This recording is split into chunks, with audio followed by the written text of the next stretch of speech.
오늘 본문의 말씀을 가지고 감사의 계절이라는 제목으로 우리가 은혜를 나누길 원합니다. 사람들은 두 가지로 나누어서 분류할 수 있습니다. 감사하는 사람, 감사하지 못하는 사람. 우리가 믿음을 가지고 있으면서도 우리가 원치 않는 부류에 속한 나 자신을 가끔 발견하게 되죠. 어떤 사람들은 감사의 삶에 젖어 있는가 하면 어떤 사람은 불평불만으로 삶을 살아갑니다. 많은 것이 순적하고 많은 것이 복되었음에도 불구하고 한 가지 어려움을 만나게 되면 하나님 앞에 감사하지 못하는 사람들은 불평합니다. 하나님을 원망하고 그리고 함께하는 사람들에게조차 그 원망의 손길을 내게 되지요. 그러나 또 한 부류의 사람은 어려움 가운데 있어도 삶의 고통이 가중되어도 한 줄기 빛이 자기에게 비춰지면 하나님께서 보내주신 은혜의 빛이라 판단해서 하나님께 감사하고 또 함께 있는 자들에게 감사를 나누는 사람들이 있습니다. 여러분, 감사라고 하는 것은 어떤 조건에서 비롯되는 것이 아니에요. 감사라고 하는 것은 현재 하나님이 허락하시는 은혜를 보게 되는 데서 그 감사는 시작된다는 것을 잊어서는 안 됩니다. 오늘 이 본문의 말씀은 우리가 잘 아는 다윗의 감사가 나와요. 그리고 혼자 감사하는 것이 아니라 이에 화답하는 이스라엘 온 백성의 하나님을 송축하며 드리는 감사의 내용이 등장합니다. 여러분, 이스라엘 백성에게서 가장 소중히 다루었던, 그들에게 있어서 마음에 너무나 중요한 신앙을 담아두었던 상징이 무엇인 줄 아십니까? 바로 하나님의 언약궤입니다. 다른 본문에는 법궤라고도 남아 있는데요. 다윗이 하나님의 은혜 가운데 왕위로 등극한 다음에 저 변방에 내버려져 있던 언약궤를 찾아오고자 했습니다. 무려 70년 동안 사울은 그 하나님의 언약궤를 중요시 여기지 않아서 예루살렘에 그것을 모시지 못했어요. 그러나 다윗의 소원대로 다윗은 하나님을 앙망하고 철저히 신앙하는 자였기 때문에 그가 왕위에 올라와서는 하나님의 언약궤를 저 블레셋의 손에서 빼앗아서 다시 예루살렘으로 가져오게 됩니다. 여러분, 하나님의 언약궤가 왜 그렇게 이스라엘 백성들에게 중요한 것이었느냐?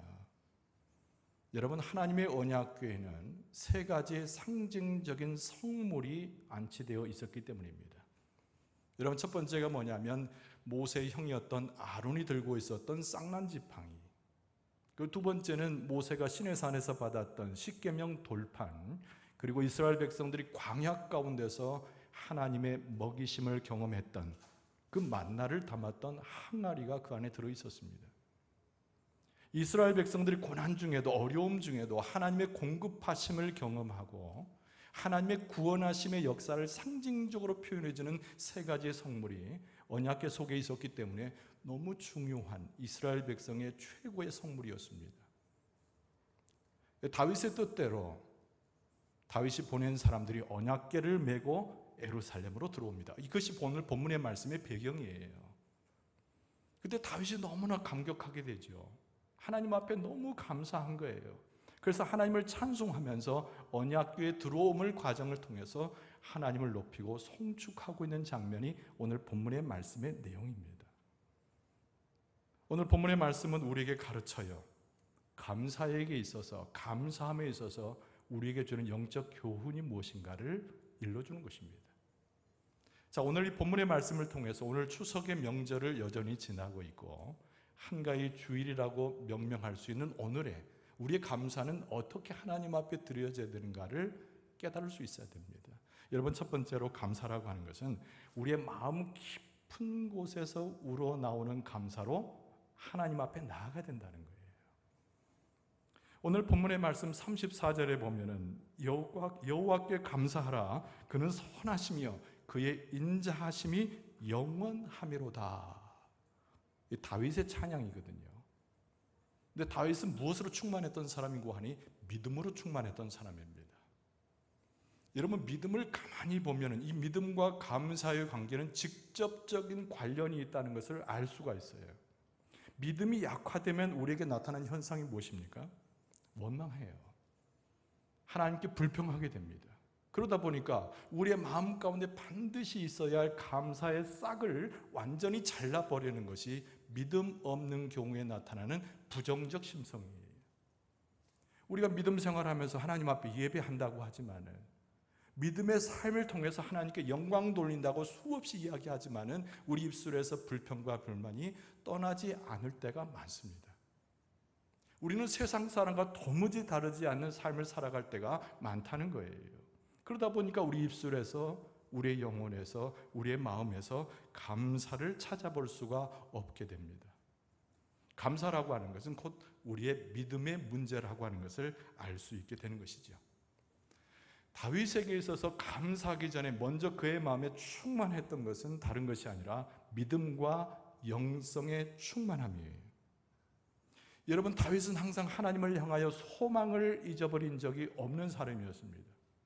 항상 하나님이 내 곁에 계신다는 믿음 가운데 삶이 늘 넉넉했어요. 그리고 다윗의 특징이 시편에서도 우리가 보거니와 하나님 앞에 늘 감사하는 삶이 다윗의 삶이었다는 겁니다. 여러분, 이것은 아무나 할 수 있는 것은 아니죠.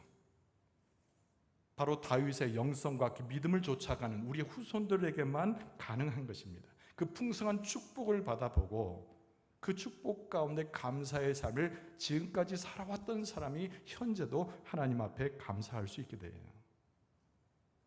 여러분, 다윗은 고단한 삶을 살았습니다. 도망자의 신세에 있었어요. 골리앗과의 전투에서도 믿음으로 이겼습니다마는 그러나 사울의 공격과 핍박에 놓여졌습니다. 자, 그럼에도 불구하고 다윗은 그 가운데 절대 잊지 않았던 것은 그 환경 속에서도, 그 죽음의 위협 앞에서도 하나님께서 자기에게 베풀어 주셨던 그 큰 은혜를 기억하는 정말 믿음의 사람, 영성의 사람이 다윗이었다는 거예요. 다윗이 왕으로 등극하는 이 모습을 가지고 많은 신학자들이 공통적으로 이렇게 분석을 했습니다. 사울로부터 다윗의 왕조가 바뀔 때 이스라엘 백성들은 역사적인 대격변기를 겪었다, 이렇게 전제를 해요. 사람 중심의 왕조에서 여호와 중심의 왕조로 바뀌고 있었기 때문에 다윗이 받는 고난이라는 것은 어쩌면 당연한 것이었다는 거예요. 그의 고난과 고초, 백성들이 겪어야 혼란, 이것은 어쩌면 여호와 하나님 중심으로 이스라엘 백성의 역사가 바뀌어질 때 당연히 나타나는 현상이었다는 거죠. 그런 여호와 중심의 왕조는 어떤 것이냐? 하나님만을 중심으로 삼는 신앙을 이야기하는 것인데, 하나님의 뜻 그리고 하나님의 말씀에 순종하는 하나님의 백성의 모습이라는 겁니다. 사울의 시대를 지나서 다윗의 시대로 들어왔을 때, 다윗 왕조가 형성되었을 때 많은 신학자들이 이야기하기를 그때 이스라엘 백성이 하나님 앞에 감사할 수 있었고 하나님의 뜻을 쫓아갈 수 있었고 하나님 중심의 나라를 세울 수 있었다라고 분석하는 겁니다. 하나님의 나라는 과연 하나님이 왕 되심의 나라고, 육신의 왕이었던 다윗조차도, 그의 백성조차도 하나님 앞에 감사할 수 있었기에 이것이 오늘날 우리에게도 엄청난 교훈을 주는 것이라고 말씀했습니다. 자, 오늘 본문의 말씀 35절을 제가 다시 한번 읽어드리면, 여기에는 하나님의 은혜를 아는 자가 과거를 돌아보아 하나님을 송축하는 말씀이 쓰여져 있어요. 35절은 이렇게 씁니다. 너희는 이르기를 우리 구원의 하나님이여 우리를 구원하여 만국 가운데서 건져내시고 모으사 우리로 주의 거룩한 이름을 감사하며 주의 영광을 드높이게 하소서 할지어다. 다윗의 선언이거든요. 하나님의 언약궤가 들어오는 광경을 보고 모든 군사와 모든 백성들이 모여서 환호하는 중에 다윗이 온 백성에게 선포하고 있는 거거든요. 여기에서 다윗의 신앙도 들어가고 거기에 화답하는 이스라엘 백성의 감사의 신앙이 그대로 녹아져 있습니다. 이스라엘 백성들이 기억하는 과거의 하나님이 만약에 굉장히 부정적이었다면, 우리에게 환난을 주셨던 하나님, 우리에게 고난만 주셨던 하나님, 우리가 쓰러져 갈 때, 죽어져 갈 때 돌아보지 않았던 하나님이라는 식으로 부정적인 하나님에 대한 생각이었다면 오늘 본문의 말씀이 나오는 감사와 송축함은 아예 없었을 것이에요. 그러나 다윗은 그 역사를 해석하기를, 과거에 하나님께서 역사하셨던 그 역사를 해석하기를, 그것은 모든 것이 하나님의 은혜였고 하나님의 구원의 역사였다는 거예요. 그래서 이 다윗이 여기서 주목하고 있는 것은, 하나님은 우리에게 많은 것을 베풀어 주셨는데, 많은 은혜로 채워주셨는데, 우리와 함께 하셨는데, 그것을 꿰뚫고 있는 하나님의 역사는 구원의 하나님이라는 거예요. 그래서 이스라엘 백성들이 이 다윗과 더불어서 하나님을 찬송할 때 그 찬송의 근거를 분명히 알고 하나님 앞에 나아가 이 다윗이 언약궤가 들어오는 상징적인 성물을 두고 이스라엘 백성들에게 우리를 구원하시고 우리에게 생명을 주시고 우리에게 새로운 역사를 찬송하는 그 하나님의 역사를 이제 노래하라, 이렇게 감사할 것을 선포하고 있는 것입니다. 여러분, 우리에게도 감사의 조건이 얼마나 많습니까? 여러분은 한가히 추석을 지내면서 마냥 즐거운 것으로만 이 날을 지내는 것이 아니라 하나님께서 우리에게 베풀으신 감사의 조건을 생각하는 것은 굉장히 지혜로운 것이에요. 과거를 기억할 때 우리는 고통스러운 과거를 많이 생각할 때가 있습니다. 뭘 내가 살아온 삶이 그렇게 행복했는가? 내 삶은 불행했지 않았는가? 이렇게 말하는 사람이 의외로 많아요. 믿음 가운데 있으면서도 말이죠. 그러나 여러분, 감사라고 하는 것은 과거의 우리의 기억 가운데서 하나님이 베풀어 주셨던 그 역사를 하나하나 곱씹어 보는 데서 우리의 감사가 시작된다는 거예요. 어떤 이가 그런 얘기를 했습니다. 과거를 돌아보아 하나님의 감사의 조건을 따져서 하나님 앞에 감사하지 못하면 현재도 미래도 하나님 앞에 절대적으로 감사할 수 없게 된다고 이야기를 했어요. 하나님은 우리의 공급자가 되시잖아요. 과거의 삶이 어떠하든 현재 우리의 삶과 우리의 가족과 교회를 이끌으시는 하나님의 축복을 생각하면 우리가 감격 가운데 떨면서 하나님을 높이게 되잖아요. 우리의 과거는 불행한 삶이 아니라 하나님 주신 행복한 삶이었다. 우리의 과거의 삶은 내가 원망할 수밖에 없는 근거가 아니라 하나님 내게 은혜를 주셨음을 고백하는 과거일 수밖에 없다. 그래서 모일 때마다, 밥 먹을 때마다 우리 식탁에서 기도를 하잖아요. 여러분, 그래서 신앙의 식탁을 가질 때 하나님 앞에 감사하는 식탁에 그 은혜로 하나님께 들어가야 돼요. 하나님께서 이 한가위 명절에 우리 형제들과 우리 부모님과 자녀들이 함께하는 식탁에 과거의 이야기를 하며 하나님께서 행하셨던 일을 고백하는 가운데 놀라운 하나님의 축복에 감사하는 우리의 삶이 될 줄로 믿습니다. 근데 그보다 더 중요한 것은 현재의 모습을 보는 거예요. 여러분, 영 안을 연다는 거, 영의 귀를 연다는 것은 다른 것이 아니라 현재에 함께 하셔서 역사하시는 하나님의 역사를 눈으로 보고 귀로 듣는 것을 이야기하는 거예요. 그러니까 오늘 내가 주 안에서 살고 있다라고 하는 사실 자체가 우리에게 깜짝깜짝 놀라게 하는 축복과 감사의 조건의 가장 근거가 되어야 됩니다. 내가 건강치 못해도, 내가 지금 부족한 것 같아도, 내 눈에는 뭔가 불만족스러워도 아니야, 지금 내가 있는 주 안에 있어, 내가 하나님과 동행해, 성령이 나를 돌보시니까 현재 모습을 보고도 하나님 앞에 넉넉한 감사를 드리고 몸에 감동이 되어서 하나님을 높일 수 있어야 된다는 거예요.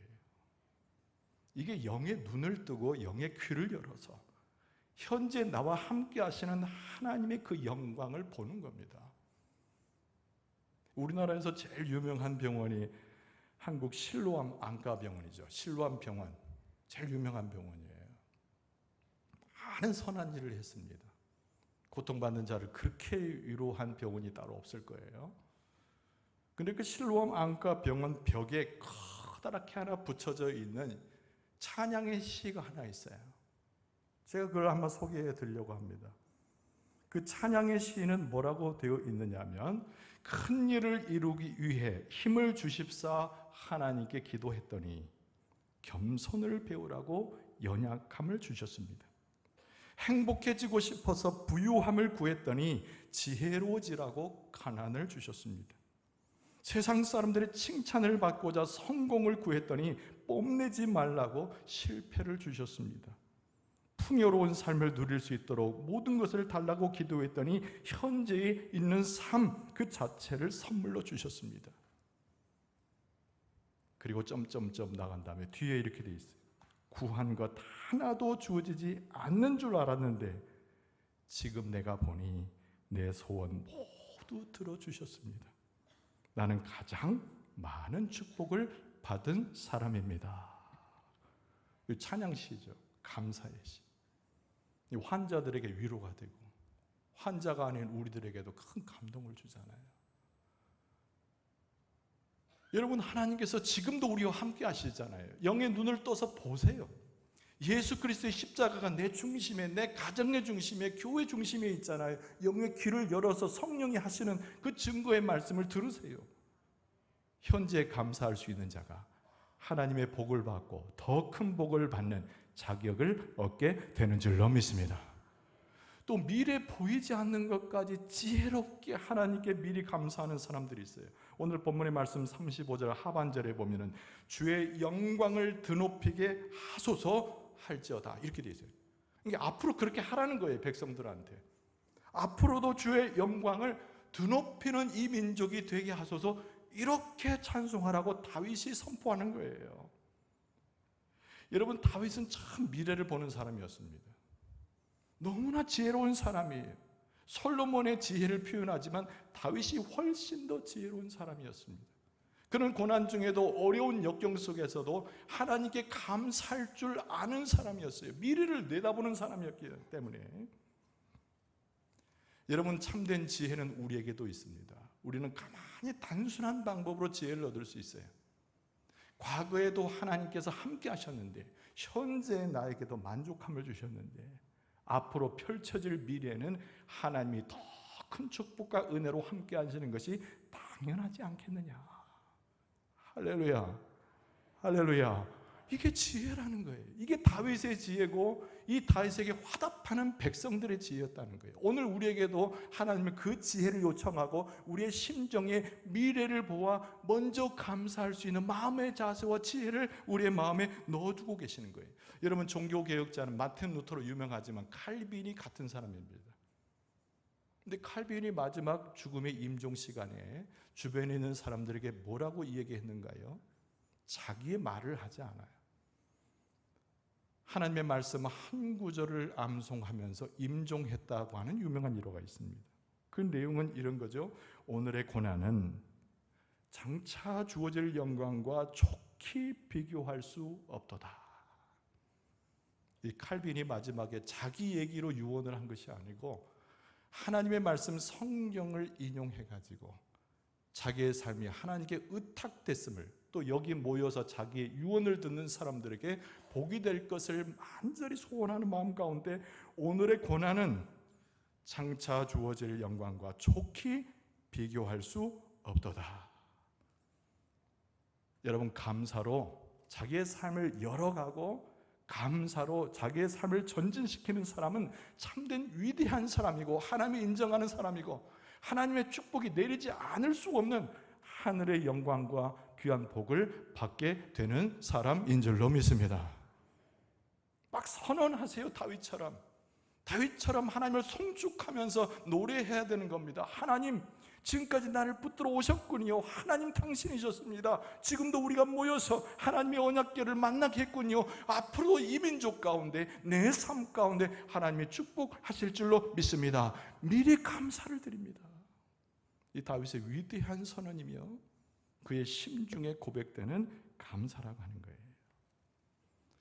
여러분, 오늘 본문의 말씀 가운데서 절대 놓치지 말아야 될 것은 이 다윗이 이 감사를 선포할 때 이 감사를 듣고 화답하는 이스라엘 백성들을 조명할 수 있어야 돼요. 그들이 하나님 앞에서, 다윗 앞에서 외쳤던 말은 아멘이라는 말입니다. 아멘. 아멘으로 화답하며 하나님을 찬송했다는 거예요. 36절에 보니까 여호와 이스라엘의 하나님을 영원부터 영원까지 송축할지로다 하매, 다윗이 이렇게 했다는 거예요. 그랬더니 모든 백성이 하나도 빠짐이 없이 거기에 모인 모든 백성이 아멘하고 여호와를 찬양하였더라. 이 말씀이 큰 은혜가 되는 겁니다. 이 광장에 모여서 언약궤를 함께 환영했던 모든 백성들이, 어른들, 아이들로 빼놓을 수 없는 모든 백성들이 다 손을 들고 하나님을 송축하면서 아멘 아멘, 다윗의 그 감사와 송축의 선포에 응하여서 하나님을 그렇게 높여드렸다는 거예요. 그래서 오늘 말씀에 보니까 모였다는 말이 강조되고 있어요. 홀로 골방에서 그냥 전하는 이야기를 듣고 몇몇 사람이 감사했다가 아니라, 뽑힌 의인 몇 사람이 감사했다는 것이 아니라 모든 백성들이 한자리에 다 모여가지고 이스라엘 백성들을 향한 다윗의 감사의 선포의 말에 응해가지고 함께 하나님을 높여드려서 찬송했다는 거예요. 근데 이게 단순한 찬양이 아니에요. 이스라엘 백성들이 온 마음 다해, 온 정성 다해 다 함께 모여 드리는 이 찬송 아멘의 소리를 높일 때 그것은 하나의 예배가 되는 겁니다. 그것이 하나님께 드리는 기도가 되는 거예요. 그들이 하나님 앞에 드리는 최고의 제사가 되는 거예요. 하나님께서 받으실 만한 축복의 자리, 잔치가 되어 있는 거예요. 오늘 우리가 예배할 때 기도도 있고 말씀 봉독도 있고 찬송도 있고, 여러분 그 우리의 모습처럼 입시합체적인 이런 예배처럼 이스라엘 백성들이 모여가지고 모든 것을 다 동원해가지고 하나님을 송축하며 감사했다는 거예요. 여러분, 다윗 시대에 하나님을 진실로 깨닫고 귀를 열어 눈을 열어서 하나님을 찬송했던 이 놀라운 다윗 시대에 모였던 이 사람들의 모습처럼 우리도 영혼을 다해서 다 함께 모여서 하나님을 찬송하며 감사할 수 있기를 바랍니다. 모든 백성이 아멘하고 여호와를 찬양하였더라. 이 말씀이 너무 중요해요. 여러분, 이스라엘 백성이 얼마나 고난의 백성입니까? 우리가 구약 성경에 나오는 백성의 모습을 봐도 그렇고 신약 성경에 나와서 핍박받는 이스라엘 백성과 그 고통받는 민중들을 봐도 그래요. 근데 최근의 역사에 이스라엘 백성이 최고의 고난을 받는 사건이 뭐였냐면 2차 세계대전 당시에 독일 나치에 의해서 살육을 당한 그 사건이죠. 유태인 600만 명이 죽었어요. 근데 독일 나치 수용소 중에 제일 유명한 수용소가 어떤 수용소냐면 아우슈비츠라는 이름의 수용소입니다. 제가 독일에 있을 때 가봤어요. 지금도 그대로 보존해 놨습니다. 전체가 새카만 칠을 하고, 그리고 주차장처럼 보여가지고 웬 돌들로 이렇게 반듯하게 해놨기 때문에 뭐 주차장으로 쓰는가 했더니 그것이 아니고 죽은 유태인들을 묻어놓은 무덤이었어요. 뭐 들어갈 때부터 음산하고 여기저기 사진들이 걸려 있는데 그때 당시에 참혹한 상황을 그대로 보여주고 있더라고요. 근데 그들이 아우슈비츠, 죽음의 성무소죠. 그 수용소라고 하는 것은 살아있는 게 아니에요. 근데 그 가운데서 누군가에 의해서 작사 작곡된 노래가 하나 있었습니다. 그 노래의 이름은 히브리어로 아니마민이라고 하는 제목의 찬송이죠. 아니마민. 이 히브리어는 왼쪽에서 오른쪽으로 쓰는 것이 아니라 오른쪽에서 왼쪽으로 써요. 우리하고 반대로 씁니다. 아니마민 이렇게 된 거죠. 근데 이 뜻이 뭐냐면 나는 믿습니다. 외마디 표현이에요. 아니마민, 그 말은 나는 믿습니다. 근데 그 제목으로 찬송의 시와 작곡이 나왔는데 그 수용소에 있는 사람들이 그걸 다 불렀어요. 근데 그 찬송의 시의 내용이 뭐냐면은 우리는 주께서 오시리라는 것을 믿는다오. 조금 늦게 오신다 해도 나는 믿는다오. 나는 믿는다오. 영원한 평화의 그날이 땅 위에 오리라. 나는 믿는다오. 그때가 다가오고 있으며 더딜지라도 오리라. 나는 믿는다오. 이스라엘 백성들의 영성이 거기서 드러나는 거예요. 우리가 이스라엘 사람들 좀 우습게 보잖아요. 자꾸 뭐 패역한 백성이니 이런 식으로. 이스라엘 백성의 영성은요 엄청난 거예요. 그 참혹한 형무소와 같은 수용소에서 죽음의 고난이라고 표현할 수 없는 죽음 그 자체 속에서도 그들이 찬송시를 작곡 작사하고 함께 부르기 시작했는데 그것이 뭐라고요? 아니마민. 주께서 우리 가운데 오실 것을 믿는다는 거예요. 그때가 더디 올지라도, 그때가 우리의 손에 잡히는 그 날에 오지 않는다고 할지라도 우리를 보호하시고 우리에게 축복을 주시고 함께 하셨던 그 하나님이 우리를 찾아오실 줄을 믿는다는 거예요. 어떻게 됐습니까? 2차 세계대전이 끝나고 1948년도에 이스라엘이 독립을 하게 되고 나라를 재건하게 됩니다. 지금도 이스라엘이 유월절을 비롯한 절기 때마다 이 찬송시를 다 같이 부른다는 거예요. 우리 속된 말로 떼창이라고 뉴스에 나오잖아요.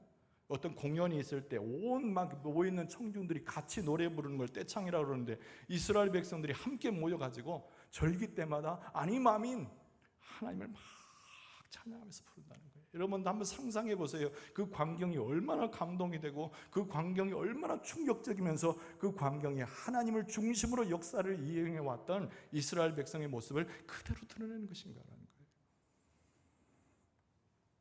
하나님께서 오늘 이렇게 모여가지고 하나님의 은혜를 아는 백성들이, 고난과 어려움 순간에도 하나님의 축복을 깨닫는 백성들이 이렇게 함께 모여서 찬송하며 하나님을 높이며 감사하는 바로 우리의 모습도 하나님께서 기뻐 받으시는 줄로 믿습니다. 말씀을 정리할게요. 오늘 본문의 말씀에서 무엇을 봅니까? 다윗과 이스라엘 백성의 위대한 찬송을 보는 것이죠. 그런데 이 노래는, 이 찬송은 하나님께 전적으로 감사하고 있는 그들의 신앙을 그대로 보여주고 있습니다. 오늘 우리가 기쁜 명절을 지나고 있지만 우리는 뚜렷이 기억해야 돼요. 우리는 누구에게 감사하는 것인가? 하나님은 도대체 우리에게 어떤 분인가를 묵상해 볼 수 있어야 돼요. 그리고 하나님의 일들, 하신 일들을 찬양했던 오늘 본문의 말씀 36절을 두 가지로 요약하면 하나는 아멘이고 하나는 주님을 찬양하는 것인데, 우리가 하나님 당신의 역사가 그렇습니다 라고 아멘하고 하나님께 감사의 조건을 따라 하나님께 찬송을 드리는 것이 우리의 마땅한 우리의 모습이라는 겁니다. 오늘 또 다윗이 하나님께 찬양하자고, 하나님께 감사하자고 그 당시의 백성들 뿐만 아니라 오늘 우리에게도 선포하고 있습니다. 우리의 입술이, 우리의 심령이 구원하시는 주님의 역사를 기억하고 우리의 앞날에도 하나님의 축복을 허락하실 것을 믿고 그 감사의 조건을 따라 하나님을 송축하며 노래하며 예배하며 우리의 모든 것을 통해서 하나님 앞에 감사할 수 있는 여러분과 저의 모습이 될 수 있기를 주의 이름으로 축원합니다. 기도하겠습니다. 우리 아버지 하나님, 오늘 한가위 주일에 함께 모여서 하나님의 은혜를 찬양케 하시니 참 감사를 드립니다. 다윗과 이스라엘의 감사의 찬양이 우리의 노래요 기쁨으로 이어지게 하시고 하나님께 무한한 영광을 돌리게 하여 주시옵소서. 예수님의 이름으로 간절히 기도하옵나이다. 아멘.